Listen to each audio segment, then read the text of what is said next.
Hi, I'm Adam. Hi, Adam. I thought I might have been sharing with you guys next week, and I am totally unprepared, but I'm going to depend on the Spirit to encourage you guys and tell you guys a couple of stories about the trip. This trip changed my life dramatically. I've been born again many times, and working with these kids back here and hearing their stories and what they left to go pour out what they have on another community, fellow Americans, rather. And when we went down there, I had a lot of Kodak moments. There were people that I met in the street. I have a dozen names going through my head now about locals there that were just open to the gospel and ready to be loved. And on Thursday, when everybody was up on stage sharing, my friend Mary, that was on the trip, she came up to me and asked if somebody went up and talked to this homeless couple that was showing up at our services. And I said, no, I haven't gone to talk to them. Then she comes up to me a minute later and she says, I really want to go over and talk to them. I said, go ahead. And a minute went by and she came back over to me and she says, Adam, I really need to go over and talk to them, but I'm not bold enough. Will you pray for me? And me being who I am, she wants me to pray for her.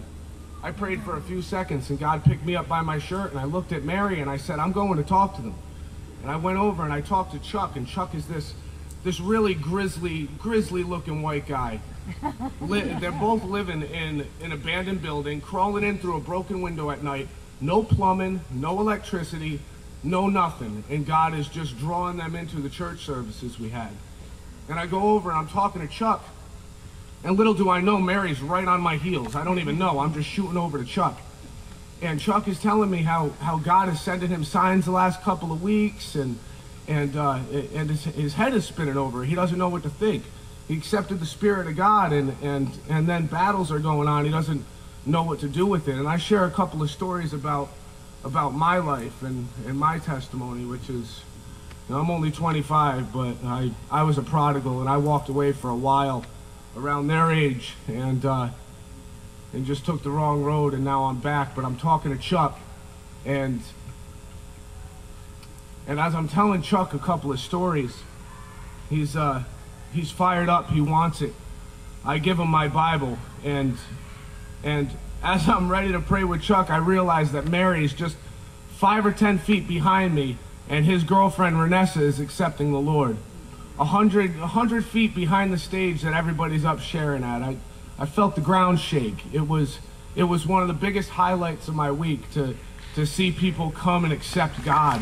People that don't have much at all. You know, it takes that brokenness. And they're living in an abandoned building, and the stories go on from there. I ended up getting my Bible back because I went to Walmart. I had to pick up this 10-pound Bible, this big letter Bible. Now I'm walking around with this big Bible, the only New King James I could find, and I bumped into Chuck that day. And I said, so did you start Matthew? And he says, man, I want to, but my glasses are all scratched up. I can't see the words. And I was like, I just picked up this big, giant, big letter Bible, and I got my Bible back, and we swapped. And it was awesome. But there was so much that just came together so perfectly that week. And no, we weren't comfortable. We weren't comfortable in the week at all. I would get back from work, and I would be so ready for a nap by 7 or 8 o'clock. And I would walk up there, and the bed would be calling my name, and we have service from 8 to 10, and I end up back out in the streets talking to people. This energy that I get from nothing but God wants me to go out. I was exhausted, and so were these guys, and they worked so hard, and these kids have changed my life. Amen. Praise the Lord.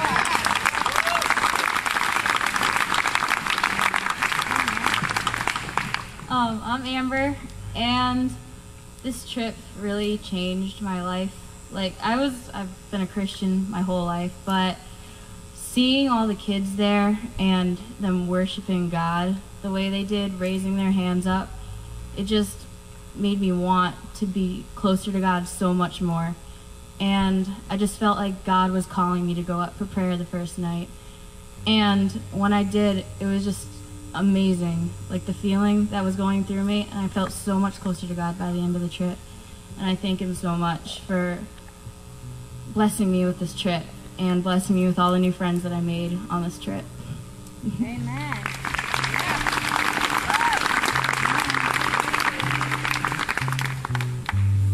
Well, Allison asked I'm Tony, and Allison asked us to share about a Kodak moment, and like some of the other people said, there were so many Kodak moments.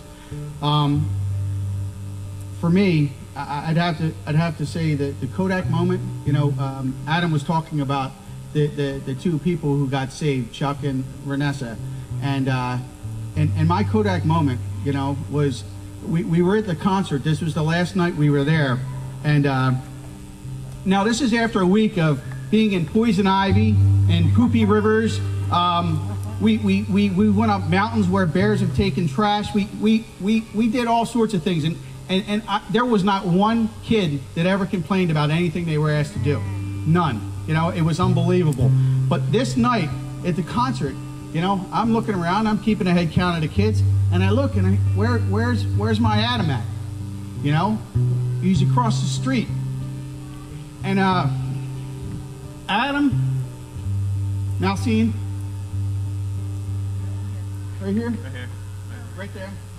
Phil Dozer and Alan Gates are over in the parking lot, and they're praying with Chuck.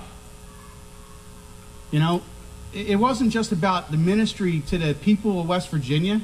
What I got to see down in West Virginia is I got to see our kids get ministered to. I saw kids come to a saving faith in Christ, that they didn't have before they went down there. I saw, I sit out where everyone else is sitting out there, and it's easy for me to think I'm doing things right and I'm walking the right way. But on Monday night, the Monday night service, I was sitting there and I just felt a burden. They invited people up who felt, that they needed to get right with God. And I'm sitting there and I'm thinking, nah, you know what, I'm good. I don't need to go up there. And this girl was sitting in front of me. She's what I would coin a very innocent person, innocent girl. And she stood up and she went up there. And when Stephanie Marion did that, I thought, if this innocent girl can go up there to pray and have people pray for her to get right with God, I thought to myself, what's wrong with you? Where's your ego? Where's your pride? And it was, I'm telling you, that night, God freed me of so many things that I've been holding on to. It was unbelievable. It was unbelievable. These people that I got to serve with down in West Virginia, if you're sitting out there right now and you're a youth and you're thinking, I wish I would have went. Let me tell you, we missed you. And if there's an opportunity again for us to do something like this, I want us all to go. If the whole church can go down there, or wherever we go. It was amazing. It was amazing. Adam Perry, I'll tell you what, he's an evangelist. He's an evangelist, just the way he operated. I'm so proud of everything that was done down there.